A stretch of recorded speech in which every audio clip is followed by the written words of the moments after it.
बिस्मिल्लाहिर्रहमानिर्रहीम। करोड़ों दरूद व सलाम नबी आखिरुज़्ज़मां हज़रत मोहम्मद सल्लल्लाहु अलैहि वसल्लम की ज़ात अक़दस पर। मैं हूँ मोहम्मद मदर इकबाल। लाहौर चैम्बर पाकिस्तान का एक प्रीमियर चैम्बर है जहाँ इसका मेंबर बनना एक एज़ाज़ की बात है, और जो लोग इसके अहदेदार हैं वो यकीनन जो बड़े खुशकिस्मत हैं। इस वक्त हमारे साथ मौजूद हैं लाहौर चैम्बर ऑफ कॉमर्स के नौ मुंतखब सदर मियाँ अबू ज़र शाद।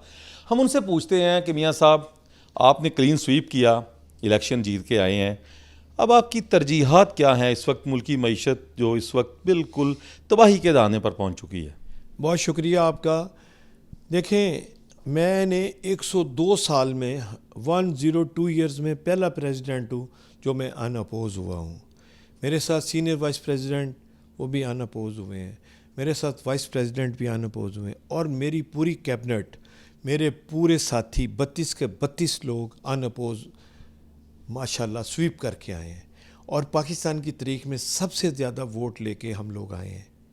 बात यह है कि ये दादा पोता की जो सियासत चल रही थी, ये जो जज इब्ने जज वाली सियासत थी, ये जो सिर्फ चैम्बर सिर्फ उन लोगों के लिए था जिनको रेड लाइट के ऊपर प्रेसिडेंटशिप होती थी, ये लोगों ने नफ़रत का इज़हार किया। और आज अल्हम्दुलिल्लाह लाहौर की तमाम इंडस्ट्रियलिस्टों ने, तमाम मार्केटों ने, तमाम वोटर्स ने सिर्फ इस बात को रिजेक्ट किया कि सदर ऐसा होना चाहिए जिसको मिलने के लिए कोई वक़्त ना दरकार हो, कोई स्लिप की ज़रूरत ना हो। तो अल्हम्दुलिल्लाह आप देख रहे हैं इस वक्त 6 बजे से ऊपर टाइम हो गया है, तो अभी तक मीटिंगों का हाल आपके सामने है। अच्छा मियाँ साहब, ये बताएं कि इस वक्त मुल्की मईशत जो है वो बिल्कुल तबाही के दाने पर पहुंच चुकी है। महंगी बिजली है, गैस नहीं है, इंटरेस्ट रेट बहुत हाई हैं। तो आप इस हवाले से क्या समझते हैं कि इन हालात में इंडस्ट्री सर्वाइव कर सकती है? देखें जी, माशाल्लाह पिछले साल की निस्बत इस वक्त हम माइनस में थे, -0.56 पे थे, इस वक्त हम 2.4 पे प्लस पे आ गई है। बड़ी इंडस्ट्री काफ़ी सर्वाइवल कर गई है। स्टॉक एक्सचेंज बहुत अच्छी चल रही है, 46,000 से आज 84,000 के करीब है। इंडेक्स तो अच्छे चल रहे हैं, मगर ये जो डेली स्ट्राइक्स हो रही हैं, डेली सड़कों पे काम हो रहा है, इसकी वजह से काफ़ी नेगेटिव असरात आ रहे हैं। इसके साथ साथ देखें, अब कहीं 24% मार्कअप था, आज 17.5 है, और उम्मीद करता हूं कि मैं दिसंबर तक ये 15 हो जाएगा। हमारी कोशिश है कि हमें सिंगल डिजिट में मार्कअप को लेके आएँ। यकीनन जो सिक इंडस्ट्री है उसके ऊपर भी पॉलिसी लाने का कुछ करेंगे। हम हुकूमत वक्त से अपील करते हैं कि किसी तरह एमनेस्टी स्कीम दी जाए ताकि हर लोग अपने जो उनके पास पैसा पड़ा हुआ है उसको बुक्स में लाएं। हमारी तबाही का राज ये है कि 940 अरब रुपए से ज़्यादा हर साल ज़राअत का पैसा ब्लैक मार्केटिंग में आ रहा है। ये एक बहुत बड़ा साइड इफ़ेक्ट है। इस तरह बेशुमार ऐसी चीज़ें हैं जिनकी वजह से नेगेटिव असरात आते हैं मौशियत पे। तो इन सबको जब डॉक्यूमेंट हो जाएगा, देखें आप ट्रेडर के ऊपर, आपने स्टोरों के ऊपर कैमरे लगा दिए हैं, मगर मैं अनफॉर्चुनेटली मुझे ये बताइए पूरे पाकिस्तान में किसी पेट्रोल पंप पे कैमरा लगाए? ये चीज़ें बड़ी इरिटेट करती हैं कि गवर्नमेंट जो चीज़ बेचे उसके ऊपर कोई चेक एंड बैलेंस नहीं है, और एक दुकानदार अगर या एक स्टोर मालिक अगर वो बिज़नेस करता है उसके ऊपर आप कैमरे लगा रहे हैं।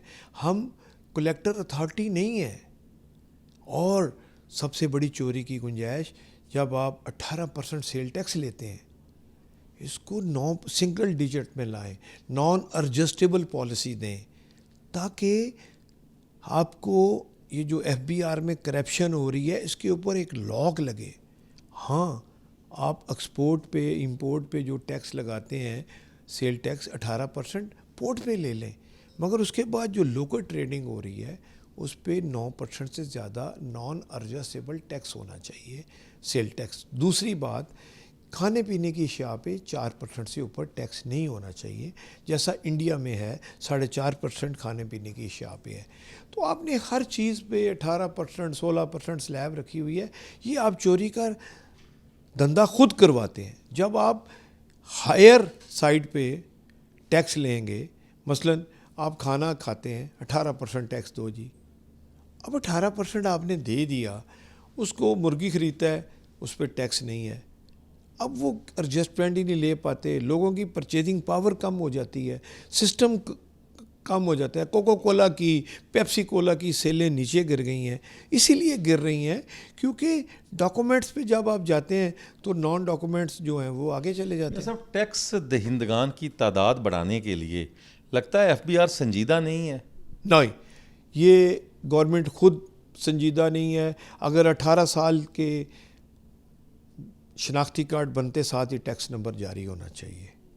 अगर टैक्स नंबर आप खुद जारी नहीं कर रहे, ये तो देखें, आप एक काम करें, 25 करोड़ से ज़्यादा की जिनकी टर्नओवर है, 250 मिलियन से ज़्यादा की टर्नओवर है, पहले अगर वो टैक्स पेयर नहीं है तो ये गवर्नमेंट की अपनी गलती है। इसमें मैं नहीं समझता कि खुशी से कोई टैक्स पेयर बनेगा। देखें, बच्चा पैदा होने से लेके बड़ा होने तक हर स्टेज पर उसे टीके लगवाते हैं। क्यों लगवाते हैं? बच्चे को पेन होती है और उसकी सेहत के लिए आप लगवाते हैं। तो ये हर स्टेज पे आपको टैक्स देना पड़ेगा। देखें, एक बंदा है वो साल का मसलन 50 लाख रुपए कमा रहा है, तो बुक्स में वो 5 लाख शो कर रहा है। हालांकि ये नहीं होना चाहिए। वो तभी ठीक होगा कि जब टैक्स की स्लैब रेशियो ठीक करेंगे तो लोग ऑटोमेटिकली टैक्स नेट में। सब ये बताएं कि कैपेसिटी चार्जेस का एक इशू है बिजली का, अगर उससे हमारी जान छूट जाती है तो बिजली सस्ती हो सकती है। देखिए, 19 रुपये यूनिट आप कैपेसिटी चार्जेस दे रहे हैं, और खुदा के बंदे 19 रुपये यूनिट। आज भी जो बिजली से डैमों से बिजली पैदा होती है वो 2.5 रुपये यूनिट है। अगर आप 1500 अरब रुपया कालाबाग डैम पे लगा देते तो 2111 अरब रुपया कैपेसिटी चार्जेस ना देने पड़ते। आपका वाटर लेवल ठीक होता, आपका पोल्यूशन लेवल ठीक होता, आपकी ज़मीनें हमवार हो जाती। आपने तो कोई काम ही नहीं किया। हर साल सैलाब आता है आपके यहाँ, आपकी बेवकूफ़ी की वजह से आता है। आपने डैम क्यों नहीं बनाए? ये मैंने कहा है डैम ना बनाओ, गवर्नमेंट ने बनाने हैं। असम्बलियों में ये बात होनी चाहिए। असम्बलियों में लड़ाई झगड़े हो रहे हैं, कौम के लिए क्या काम कर रहे हैं? अच्छा, सियासी जमातों को एक मिसाके जो है वो जमहूरियत की तर्ज पर मिसाके मईशत करना चाहिए। इतना ज़रूरी है कि पाकिस्तान की बका के लिए, खुदा के लिए, 1 साल के लिए ये एजिटेशंस जो हैं ये असम्बलियों के अंदर लेके जाएं, लड़ें, हक सच के लिए लड़ें। हम साथ हैं आपके, मगर सड़कें ब्लॉक करने से कम 10 से लेके 50 अरब रुपए का नुकसान डेली होता है।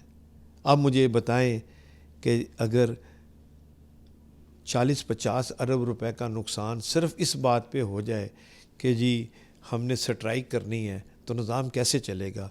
हुकूमतों को ये तय करना चाहिए आपस में, स्ट्राइक होगी, झगड़ा होगा तो सिर्फ़ और सिर्फ असम्बली में होगा। अच्छा मियां साहब, नौमुंतखब सदर हैं, यहाँ कहा जाता है कि माजी में 1 मैन शो था, क्या 1 मैन शो बरकरार रहेगा? No 1 man show. मेरी 32 के 32 जो EC मेंबर्स हैं, वो उनमें से कम 40 से 50% डेली यहाँ आते हैं, आपने देखा भी है, और बग़ैर मुशावरत के कोई काम नहीं हो रहा। ये थे मियां अबू ज़र शाद, लाहौर चैम्बर ऑफ कॉमर्स के नौमुंतखब सदर। उनका ये कहना है कि इस वक्त बिजली जो है उस पर कैपेसिटी चार्जेस 19 रुपये फ़ी यूनिट वो ख़त्म किए जाएं। इसके अलावा उन्होंने कहा चैम्बर के दरवाजे सब के लिए खुले हैं, कोई 1 मैन शो नहीं है, दादा पोता की सियासत ख़त्म कर दी है। इसी के साथ मोहम्मद मज़हर इकबाल को इजाज़त दीजिए। अल्लाह हाफ़िज़।